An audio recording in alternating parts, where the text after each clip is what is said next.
Hey, so work is over and I'm just outside getting some sun, keeping my distance from everybody and everything. We've got some neighbor kids playing out in their backyard.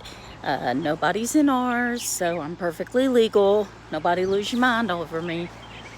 Just want to share something with y'all. As you can see, air conditioning unit, wall, see the wall of the house. No car in the side of our house so far this April.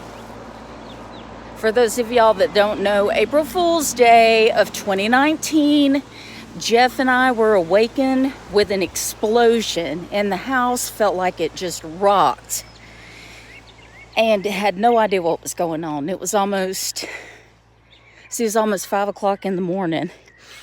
And we got up and Jeff ran across the hall into Marissa's room. And lo and behold, somebody had driven their freaking Mustang into my daughter's bedroom. And we had to move out of the house for 6 weeks. Hey, if you ain't gonna get on here with me and say, hey, you need to keep walking. That's my daughter, who's apparently too cool to be on camera for her mama because friends might see it. So now I'm getting to the fun part of teenage life, okay? Anyway, so they crashed into Marissa's room. We end up getting put out of the house for about 6 weeks. We could not live in the house. Living with my mom and dad while we got the thing fixed up. My brother came down, helped finish getting the wall built. Jeff did a lot of painting. And then we're fine. But the following April Fools finds us dodging the COVID virus. So wonderful. Let's see what next year brings. Anyway, a few of you have already looked at my video and gave some ideas about some stuff to talk about. And I have totally lost track of where we are in time, but it is almost Easter. I think we've got one more week until Easter. And so somebody want to talk about plans for Easter, that kind of thing. If you don't really have plans, if you're like me, you're probably going to sit here and look at each other crazy. Then you can just, how about some favorite Easter memories from the past? That would be a good thing too. We can talk about that, or I could talk about that. You can look at me and hit like or hit you're an idiot or whatever. But I have become one of those people that stands around, talks to their phone that I used to laugh at. And now here I am. What the heck, right? So Easter, that was a good idea. And my friend Jimmy brought up lighthouses because we both love lighthouses. And so been to quite a few lighthouses. So maybe I'll take some time one day to talk about my favorite lighthouses I've been to. I know he's been to the Holy Grail of lighthouses, Cape Hatteras. That's one of his favorites. St. Augustine, which I saw because I've been to St. Augustine. And then there's another one that escapes me right now. But at any rate, that would be a really good one. I may actually look up some stuff about lighthouses because lighthouses, just to me, it might be my Portuguese fisherman ancestry. That's what I tell everybody. I think the ocean just beckons. I hate to be swimming in the ocean. I don't like that. But I'll sit on a beach with my feet in the sand and watch the water come in. And I absolutely love a lighthouse. That would be awesome. That would be awesome. I love lighthouse idea. Oh man, I swear there was another one that was given to me. Oh, Tiffany. Tiffany said, any good movies, any good books, any good TV shows. Help, help, help. We all need them. Good music. You know, lately, I've always liked musicals, and I am not a hip-hop fan. Never really been a hip-hop fan. And so when Marissa was trying to tell me about the musical Hamilton, which of course is not anything new. It's about 5-6 years old now. But she would try to play me a song, and I didn't want to hear it because it was hip-hoppy. But the more I would listen to it, it is really awesome. If you like history and you like historical fiction, that kind of stuff is really cool. And if you're willing to give stuff a try, even stuff you're not that comfortable with, like me with hip hop, you can really fall in love with it. I love music. So I'm on a musical kick. I'm kind of coming down off that kick though. I'm just kind of moving on to other things like talking to my phone. So, but Hamilton, the music for Hamilton is awesome because you're not just listening to music, you're learning about stuff. I mean, yeah, you've got an artist's interpretation of everything, but you do learn about people and about things that were argued over and that kind of thing. I mean, you could go back and look it up in the history books. So anyway, they just made it a bit more entertaining. So the musical Hamilton. Another recent musical I like is Dear Evan Hansen. That's a pretty good one. This socially awkward guy who's trying to work on not being socially awkward ends up falling in love with the girl who's the sister of a fella who kills himself in the musical, though it's not really centered on the actual acts, so don't think it's morbid as all that. It's not. He becomes really good friends with her, and I won't really go into it because I'm afraid if I talk too much about it, I'll give it away. I hate spoilers. That's really good. If any of you watched Pitch Perfect movies, Ben Platt is the star of that musical, and he plays Evan Hansen, and he's really good. He played Benji in the Pitch Perfect movies, which of course, since it's about music, hello, I'm there. Television shows, I don't know who gets into the Ozarks. We just got rid of Netflix because we're using some other stuff right now. So we're trading one bill for another. This time it's for gaming. Got to keep the kids occupied, and we live on a busy road, so it's not like you can send them out on their bicycle and say go play a while. So Ozarks, that was really good. We binge watched that in a weekend. And any ideas for Tiffany? Anybody have any book ideas? I'm not a big book reader. I used to love to read books. I like books. I like stories. But I fall asleep now. I mean, I just can't. So books, I'm not really one of. Now games I've started getting into, but you got to have people to play games with. I'm not big on video games, but this weekend I'm going to give it the college try for the kids. Board games. There's a game that we played. Oh, Julie, Sagrada. We started playing that. We played that one time. We played it a few times on the one instance that we played it. And I really like that game. You're making a stained glass window out of these little colored rocks, and you get points according to, I don't know, it's just kind of weird. You gotta get used to the game, but the game is a lot of fun, and it doesn't take much to amuse me. So of course the fact that there's colorful shiny rocks, yeah, that kept me happy for a little bit. I'm kind of like an emu when it comes to shiny things. If you've ever seen the emu commercials for the insurance company, yeah, I digress. My mind runs in 1,000 different directions nowadays, so I just can't keep on one track. I think that's pretty much all. Easter's coming up, so I'll talk about Easter.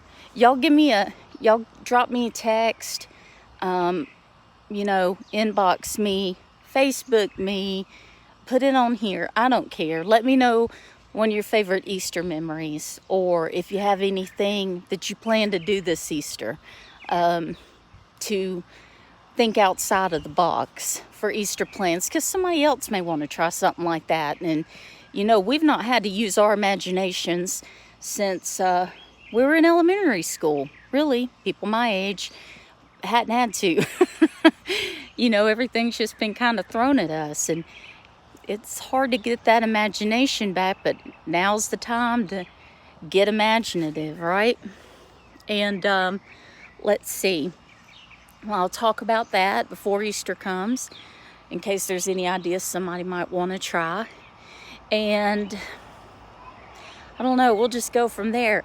I did do some research and find out that in order to do anything live from your telephone, you have to have like 1,000 followers, and that is not my goal. I don't care if 1,000 people like me.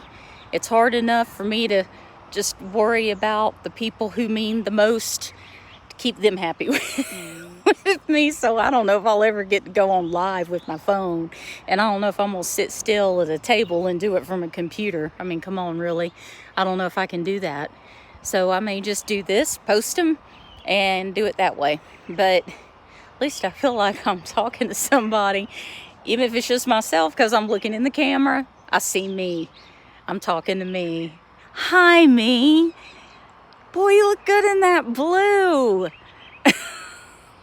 I'm losing my freaking mind, y'all. I'm losing my freaking mind. I wish I could see my coworkers, my friends, all of my nursing friends that I have not seen in forever, that I was at the bedside with you, and we would have each other's backs and run out like our pants were on fire when our shift was over. I'm thinking about you. I pray for you daily. I hope you stay safe. This is a really, really catching kind of bug. Like I've said, I'm not too worried about if I caught it. I'm just not. But if it got a hold of my parents, I wouldn't want it to get a hold of my kids, even though they're in the safest group. We're having to do this, even if you're like me, you're not so much worried about it for yourself. We're having to do this stuff for the people who need it, like my parents, like people that I know who are diabetic, that have heart conditions, that are run down. It's no longer about me anymore. It's about my community, you know. And if you know what you need to do and you don't do it, you really are part of the problem.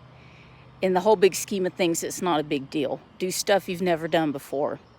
I say again, like talk to yourself on your phone. You know, do stuff you've never done before. Try something different. Try cooking. Oh my Lord, that'll be one. Cooking will be one of mine, because I've started cooking. And it's not that I can't cook, it's just that I always hated to cook, and I never really gave it much time or effort. But it's kind of fun. We don't have anything else really to do. So, my nurse friends, be safe. Know that you're loved and you're appreciated. And I think about good days all the time. I think about them. I wouldn't trade them for anything, but I sure wouldn't come back either. Even if this wasn't going on, I wouldn't come back. My days with that are over, but I do always think of y'all fondly. And I love y'all and I miss y'all very much. But I know that your patients are getting the best care possible. And do remember, I'm doing researching, and I'm doing newsletters on a weekly basis for work, just so we can stay informed on odds and ends about the COVID. And I just do want to leave y'all with this before I go, this thought. There is a hospital in Atlanta that has reported 15% increase in domestic violence cases that have come through recently. 15% increase, okay? So this is a really stressful time for people. Folks don't know how to handle it. Please remind people there are telehealth out there. There are things that people in the community can use. There's, if you need to talk to a counselor, you need to talk to somebody. You've got crisis hotlines. You've got, there's one that's called Live Health Online. You can use Live Health Online. You've got doctors, and the wait now would be enormous. But that's really how you need to be talking to a doctor. If it's after hours and you can't get your doctor on the phone, try to call a telehealth. Don't just show up at an urgent care in an ER if you think that you've been exposed to this virus, or you feel like that you may be having signs of this virus. don't do that. You need to try to call telehealth if you at all possibly can, and if it's not an emergency. If it is an emergency and you know somebody is in an emergency, they have to make a call, please pass the word. They need to let the dispatcher know what those folks are coming to. Hey, they got a fever, they're coughing, they can't breathe good. We don't know if it might be the virus or not. It's just good for those folks to know coming into a strange home what might be going on with a person. But back to violence, domestic violence. National hotline for domestic violence, 1-800-799-7233. That's 1-800-799-7233. And then also, there's been a decrease in the amount of child abuse that's been reported. And they're thinking that that may have something to do with the fact that all these kids are at home now. And it's usually the school staff, they're the people who see this kind of stuff firsthand, that are able to point it out and say, hey, something needs to be done. We need to get a look at this. And so now that kids aren't at school where the teachers and administrators can see them, that could possibly be one reason why these numbers are going down. So if you have good reason to feel like there's a child in need, something's not right, you really feel like somebody might need to step in on a child's behalf. We all live in different areas, so these numbers and everything are going to be different, but I did find childhelp.org. Childhelp.org, you can go there. It does have links that you can click on for different information, one of which is, you can find the report line in your area, wherever you're at, who you can call and talk to report any concerns you may have on the child's behalf. We don't need to stay safe. We also need to stay vigilant and be looking out for folks who can't speak for themselves. And so let's look out for that. And everybody stay safe. Everybody stay happy. And since I'm so doggone bored, I may be back tomorrow. Who the heck knows? Anyway, just anything that tickled your fancy, answer me back on, give me some ideas for talking so I can enjoy more time alone with my phone. The neighbor kids have been watching me. They think I'm some kind of reporter. They were like really involved. They were like all kinds of interested in what I'm saying. They might just be nosy, or they may think I'm crazy. But anyway, you guys have a beautiful weekend. I'm sure I'll be checking back in before it's over. Talk to you later.